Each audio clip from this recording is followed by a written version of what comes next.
Ada, bala bantuan, gaji PNS jadi naik tahun ini. Jakarta, dilansir dari CNBC Indonesia, kenaikan gaji pegawai negeri sipil PNS di tahun depan masih abu-abu. Biasanya kenaikan gaji PNS diumumkan 1 tahun sebelumnya karena akan masuk dalam pos anggaran di tahun selanjutnya, seperti yang pernah dilakukan saat pemerintah menaikkan gaji PNS pada 2019 lalu. Dewan Perwakilan Rakyat DPR bahkan telah buka suara terkait hal ini. Dalam pandangan DPR mengenai RAPBN 2023, fraksi Demokrat yang diwakili Irwan mengungkit persoalan gaji PNS yang sudah 3 tahun tidak pernah mengalami kenaikan. Terkait rencana ataupun keputusan mengenai kenaikan gaji PNS TNI Polri dan pada perangkat negara lainnya di tahun 2023 masih menjadi tanda tanya, padahal kenaikan gaji yang dimaksud perlu untuk menjaga daya beli dan meningkatkan kesejahteraan para abdi negara, ujarnya. Padahal, menurut Irwan, PNS, TNI dan Polri sudah berkorban banyak.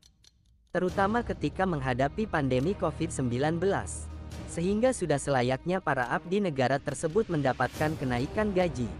Jangan pula dilupakan mereka yang bertugas sebagai garda terdepan NKRI di wilayah-wilayah 3T, daerah terluar, terdepan dan tertinggal. Kenaikan gaji PNS terakhir di 2019 dengan kenaikan gaji PNS kisaran hanya 5%. Kenaikan gaji ini perlu dikaji untuk segera dilaksanakan, pungkasnya. Sebagai informasi, anggaran belanja pemerintah dalam APBN 2023 tercatat sebesar Rp2.230 triliun, atau turun 5,9% dari posisi tahun lalu. Penurunan belanja itu tidak berdampak terhadap gaji PNS, tetapi tidak pula ada penjelasan soal kenaikan gaji. Sebelumnya kenaikan gaji PNS santer dikabarkan bakal disinggung oleh Kepala Negara saat menyampaikan Nota Keuangan dan Rancangan Anggaran Pendapatan dan Belanja Negara atau RAPBN 2023.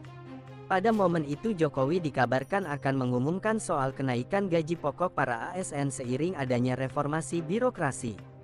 Kenaikan gaji awalnya disebabkan karena adanya peningkatan tunjangan yang telah direncanakan sejak tahun lalu dan akan diterapkan pada 2021.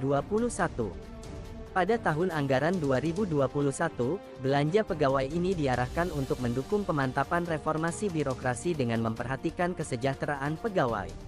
Namun, kenaikan tersebut tak urung terjadi lantaran pada saat itu pemerintah Indonesia harus mengalokasikan dana lebih untuk penanganan pandemi COVID-19. Seperti diketahui, pemerintah menaikkan gaji PNS pada 2019, yang diumumkan langsung oleh Jokowi pada saat membacakan Nota Keuangan RAPBN 2019 pada tanggal 16 Agustus tahun 2018 silam. Jokowi mengerek gaji sekira 5% yang jumlahnya bervariasi tergantung golongan dan lama masa bakti. Berdasarkan catatan CNBC Indonesia, seperti dikutip Minggu tanggal 28 Agustus tahun 2022, selama masa kepemimpinan Jokowi sejak 2014, sudah 2 kali gaji PNS mengalami kenaikan. Kali pertama adalah pada tahun 2015, di mana saat itu porsi gaji PNS juga dinaikkan sekitar 5%. Pemerintah sudah mengagendakan kenaikan gaji PNS sejak tahun 2022 lalu. Hal tersebut telah tertuang dalam kerangka ekonomi makro dan pokok-pokok kebijakan fiskal KEM PPKF RAPBN tahun anggaran 2022 soal belanja pegawai. Belanja pegawai merupakan salah satu instrumen untuk meningkatkan produktivitas ASN dan kualitas pelayanan publik.